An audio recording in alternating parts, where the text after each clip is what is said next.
Hello everyone, welcome to my YouTube blog. तर guys, या ब्लॉगमध्ये मी तुम्हाला शिकवणार आहे की पालक पनीरची सब्जी कशी करायची आहे।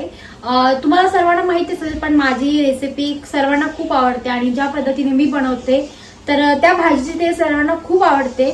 तर आता आपण बनवूया। तुम्ही जर फर्स्ट टाइम माझा यूट्यूब ब्लॉग बघत असणार तर पेजला आपलं सबस्क्राईब करायला विसरू नका आणि बेल आयकॉन प्रेस करायला सुद्धा विसरू नका, जेणेकरून जोही नेक्स्ट ब्लॉग आपला येणार आहे त्याचे नोटिफिकेशन तुम्हाला मिळत राहतील।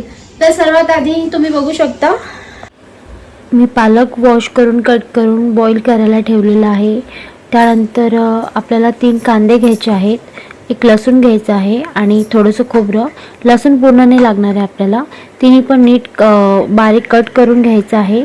खोबरं जर 3 लोकांचा स्वयंपाक असेल तर 3 कांदे लागतील छोट्या साईजचे, आणि जर 4-5 लोकांचा स्वयंपाक असेल तर कांदे थोडे जास्त घ्यावे लागतील। आणि जेवढे कांदे घेतो आहे त्या हिशोबाने आपल्याला खोबरं घ्यावं लागेल।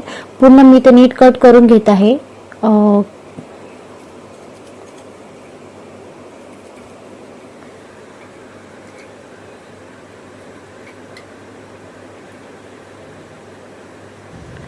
या पद्धतीने मी मसाला तयार करून घेतलेला आहे। आता हा सगळं कट केलेला आपल्याला तळून घ्यायचा आहे सगळा मसाला। तर सर्वात आधी कढईमध्ये 1 चम्मच तेल टाकायचं आहे, त्यानंतर खोबरं टाकायचं आहे। खोबरं पूर्ण लालसर होईपर्यंत आपल्याला चांगलं नीट व्यवस्थित भाजून घ्यायचं आहे। एकदमही आपल्याला जाळायचं नाही आहे, थोडंसं लालसर रंग आल्यानंतर लगेचच त्याला काढून घ्यायचं आहे। त्या कढईमध्येच आपल्याला कांदे बारीक चिरलेले टाकायचे आहे आणि ते पण थोडेसे लालसर होईपर्यंत नीट भाजून घ्यायचे आहे। एकदमही जाळायचं नाही आहे त्यांना, थोडासा लालसर रंग आला की लगेचच त्याला आपल्याला काढून घ्यायचं आहे।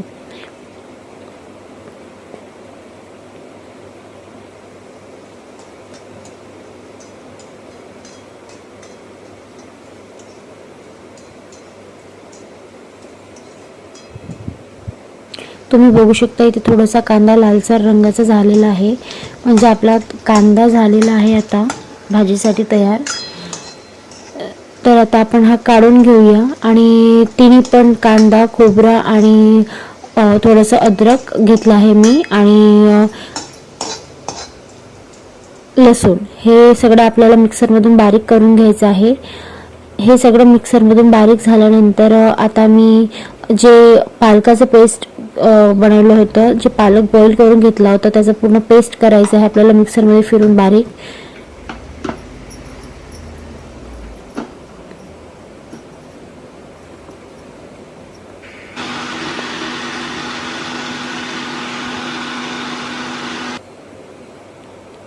अशा पद्धतीने आपल्याला पूर्ण पेस्ट करून घ्यायचं आहे। मसाला आणि पालकचं पेस्ट आपलं रेडी आहे। आता मी पनीरचे छोटे छोटे तुकडे करून घेते आहे। जास्त छोटे पण नाही करायचे, या साईजचे आपल्याला पनीरचे तुकडे करून घ्यायचे आहे। पूर्ण बारीक कट करून घेत आहे मी व्यवस्थित, एकसारखे तुकडे आपल्याला करायचे आहे। या पद्धतीने मी तुकडे केले आहे आणि आता आपल्याला हे त्या मसाल्यात ज्या कढईमध्ये मसाला आपण भाजला होता त्या कढईमध्ये तुकड्यांना आपल्याला फ्राय करून घ्यायचं आहे। हे पण थोडेसे लालसर रंगाचे होईपर्यंत आपल्याला बारीक गॅसवरती भाजून घ्यायचे आहे पूर्ण।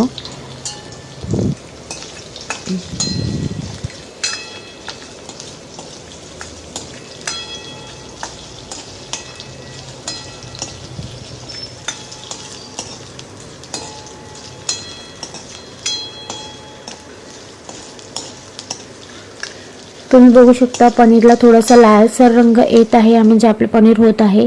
त्याच कढईमध्ये आणखी 2 चम्मच तेल टाकून आपल्याला त्याच्यामध्ये थोडंसं जिरे आणि आपण जो मसाला तयार केला आहे खोबरा आणि कांद्याचा, तो ॲड करायचा आहे आणि त्याला बारीक गॅसवर व्यवस्थित फेटून घ्यायचं आहे तेलामध्ये। गॅसचं फ्लेम आपल्याला कमीच ठेवायचं आहे, जास्त फास्ट नाही करायचं आहे, नाहीतर मग आपले मसाले जळू शकतात।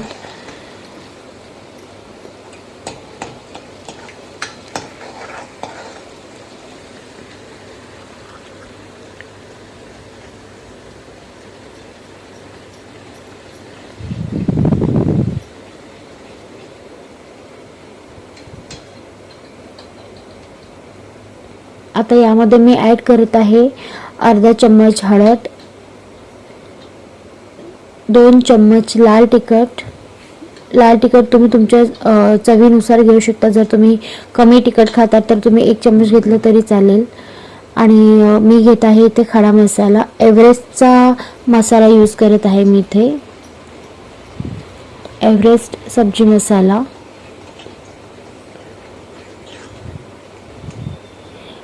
नीट पूर्ण मसाले आपल्याला मिक्स करून घ्यायचे आहे. आणि त्यानंतर जो आपण पालकची प्युरी बनवून ठेवली होती त्या यामध्ये ती ॲड करायची आहे आपल्याला.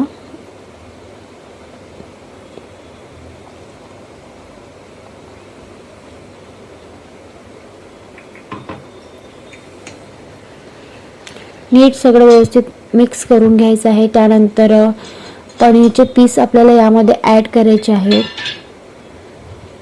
पाणी टाकायचं नाही आपल्याला, आधी पहिले पनीर मिक्स करून घ्यायचं आहे जेणेकरून पूर्ण मसाले पनीरला मसाल्यांची टेस्ट लागेल.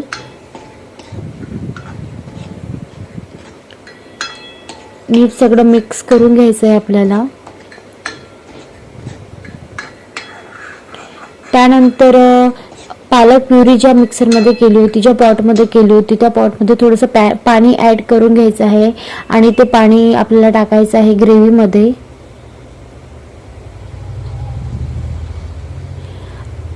आणि हे आपल्याला नीट मिक्स करून घ्यायचं आहे.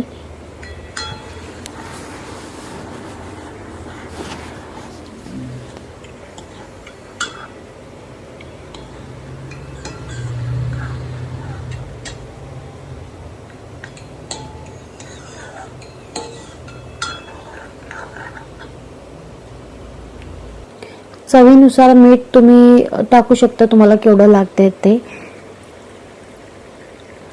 मी 1 चम्मचच्या जवळपास मीठ टाकलं आहे आणि वरून कोथिंबीर टाकून डेकोरेशन केलेलं आहे आपल्या भाजीला. आपली भाजी पूर्ण झालेली आहे.